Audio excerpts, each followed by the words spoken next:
Hi everybody, Christine here from Sisters of Solace, and today I want to talk to you about creating healthy boundaries.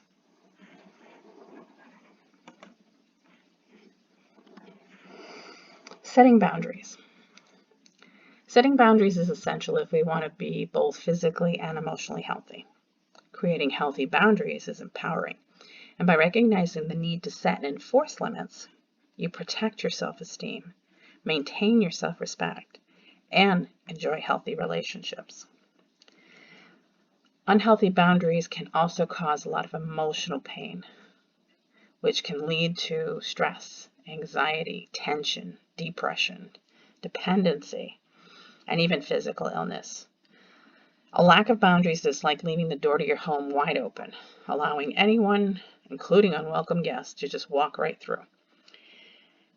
And then, of course, you go the other way, where you can have such rigid boundaries, it leads to isolation, like locking your house up so tight that nobody can get in and you can't get out. And again, not healthy. So what are boundaries? Think about a boundary as a property line, and we have all seen signs that say, of course, no trespassing, which leads us, of course, to send a clear message that if you cross the line, there's going to be consequences. So personal boundaries are just like that no trespassing sign. You have to define where you end and the other begins, and they're determined by the amount of physical and emotional space that you allow between yourself and other people. Personal boundaries, of course, help you to decide what types of communication, behavior, interaction are all acceptable. So the different types of boundaries. First, we'll start with the physical. Physical boundaries provide a barrier between you and an invading force, just like you put a Band-Aid that protects a wound from bacteria. So let's say an example of physical boundary violation would be a close talker, and I'm sure we've all met one. Meet those people and they like to be right in your face when they're talking to you. And what happens? We immediately take a step back in order to reset our personal space. And of course, by doing this, you send that person a nonverbal message that, you're standing too close. But a lot of times what happens is the person continues to move closer and keeps talking until the fact that you may just have to say, you know what, you need to step back. You got to let that person know that they cannot overcrowd you. Other examples of physical boundaries, inappropriate touching, like sexual advances, or even non-sexual, people who like to touch you every time they're talking to you, or, hold your arm or put their arm around you like they're giving you, a type of hug. You can't always just touch people. It's good to know that it's appropriate if the person feels it's okay once you've asked. Looking through others' personal things, looking through their effects, their computers, their phones, emails, physical mail, whatever it may be. And then, of course, not allowing others their own personal space. Barging into someone's office or barging into someone's bedroom, bathroom, their home. It's personal space. You have to ask. The next thing is emotional and intellectual. So these boundaries protect your sense of self-esteem, the ability to separate your feelings from others, and you expose yourself to being greatly affected by others' words, thoughts, actions, and then finally you end up feeling bruised, wounded, and battered. So these include beliefs, behaviors, choices, responsibilities, and your ability to be intimate with other people. So examples that I want to give you for emotional intellectual boundary invasions are not knowing how to separate your feelings from your partner's and allowing their mood to dictate your level of happiness or sadness. That's that lovely word of codependency. And I do get that point. I remember being with people who maybe in a mood or whatever, and right away I would take that as being, oh my God, what did I do? I must have done something wrong. How can I make this better? And I would do everything in my power to basically, as they say, suck up to them to make them happy. But in the meantime, I was beating myself up over something I never even did. The next thing would be something like sacrificing your plans, your dreams, your goals in order to please others. You don't want to do that. It's not a great thing. You need to live out your dreams, live out your goals. That's what we're here to do. And a lot of times what happens is people have family, friends, spouses, significant others, whoever it may be, going, well, you can't go to school or you can't get another job because I have to do this and I have to do that and this is about me. And well, you need to put your things aside till our things have happened over here, and that's not a great thing. I understand there's a balance and there's working together, but don't ever bow down and allow all your things to go down the drain because someone else is feeling that they're more important or their things are more important than yours. Not taking responsibility for yourself and blaming others for your problems. I've seen that many times. Oh, this wouldn't have happened to me if that didn't happen, or I would be okay if so-and-so did what they were supposed to do, and so on and so forth.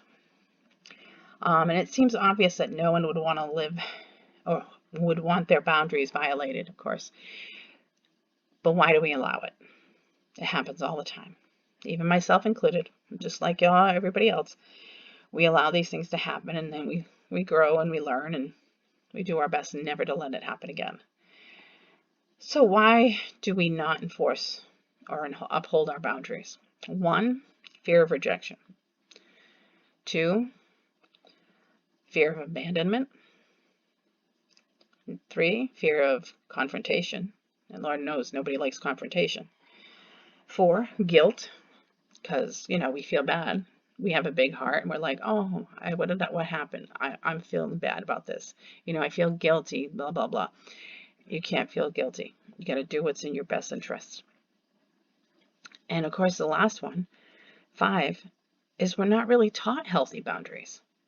Do what I do as I say, not as I do, and and so on and so forth. And it just, there's no boundaries there, so it's tough that we don't learn those things early on, because then we grow up allowing people to take over and do what they want. So what do you do? The big question. 1, awareness is the first step in establishing and enforcing your boundaries. 2, get assistance or support. You have family, friends, co-workers, people you trust. Get the support you need. And 3, work at it every day. Every day. Because, life is a long-term commitment. And how long is it? We don't know. But if we continue to work on it every day, it'll make life a lot easier. So assess the current state of your boundaries using the following list. Healthy boundaries allows you to have high self-esteem and self-respect. It allows you to share personal information gradually in a mutual sharing and trusting relationship. It allows you to protect physical and emotional space from intrusion. It allows you to have an equal partnership where responsibility and power are shared.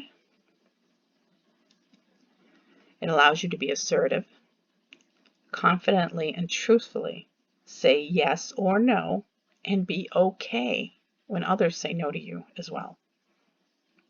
That's a toughie. We always like to please everybody, always want to say yes, when we know we want to say no. And it's okay to say no. It's a tiny word with a lot of energy. The next is allow you to separate your needs, thoughts, feelings, and desires from others. Recognizing that your boundaries and needs are different from other people's. It's nice when a friend or a spouse or whoever says, oh, you should do this. This would be great. This is what I do, and it's amazing. Yeah, it could be amazing for them. It doesn't mean it's going to be amazing for you. So know that everything that you need and want and dream about is going to be different from other people. And that's okay. And then allow yourself to empower yourself to make healthy choices and take responsibility for yourself. It's a big deal, and it's okay to be wrong, and it's good to admit when you're wrong. I always tell my clients, I said, God put you here on this earth to learn. And if you haven't screwed up and you haven't made a mistake, then you're doing something wrong. You are here to learn. So when you mess up, pat yourself on the back. Say, okay, I messed up. What did I learn? What do I need to change? And let's move on. So now, unhealthy boundaries. These are characterized by sharing too much too soon, or at the other end of the spectrum, closing yourself off completely and not expressing your needs and wants. They are also feeling responsible for others' happiness, the inability to say no for fear of rejection or abandonment. It is weak sense of your own identity, your base, how you feel about yourself, on how others treat you. And disempowerment. You allow others to make decisions for you. Consequently, you feel powerless and do not take responsibility for your own life.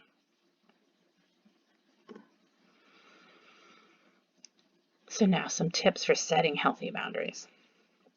So when you identify the need to set a boundary, do it clearly, calmly, firmly, respectfully, and in as few words as possible.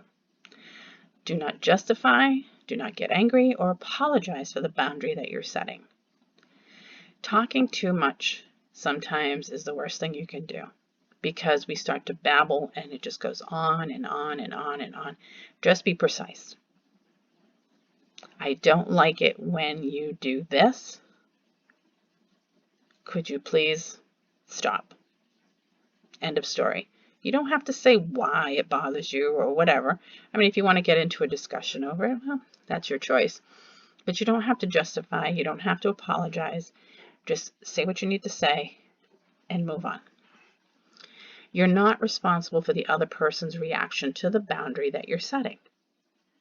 You're only responsible for communicating your boundary in a respectful manner. If it upsets them, you have to know that that is their problem. Some people, especially those accustomed to controlling, abusing, or manipulating you, may test you. Plan on it, expect it, but remain firm. Remember, your behavior must match the boundaries that you're setting.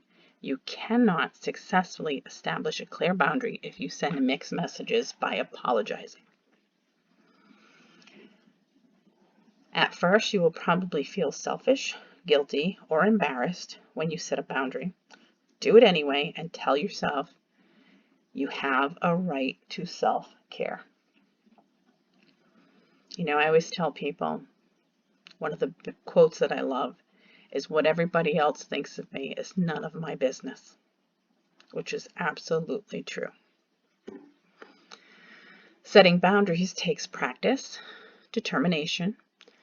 Don't let anxiety or low self-esteem prevent you from taking care of yourself. When you feel anger or resentment or find yourself whining or complaining, you probably need to set a boundary. Listen to yourself. Determine what you need to do or say, and then communicate assertively. And learning to set healthy boundaries takes time. It's a process. Have patience with yourself. Set them in your own time and not when someone else tells you to do so. Only we know what we need in our life. Develop a support system of people who respect your right to set boundaries. Eliminate toxic persons from your life, those who want to manipulate, abuse, and control you. I always say, when it comes to the people in our lives, create a list. If it's a relationship, what type of person would you want as a relationship partner? And list all the qualities you're looking for. Same thing with friendship.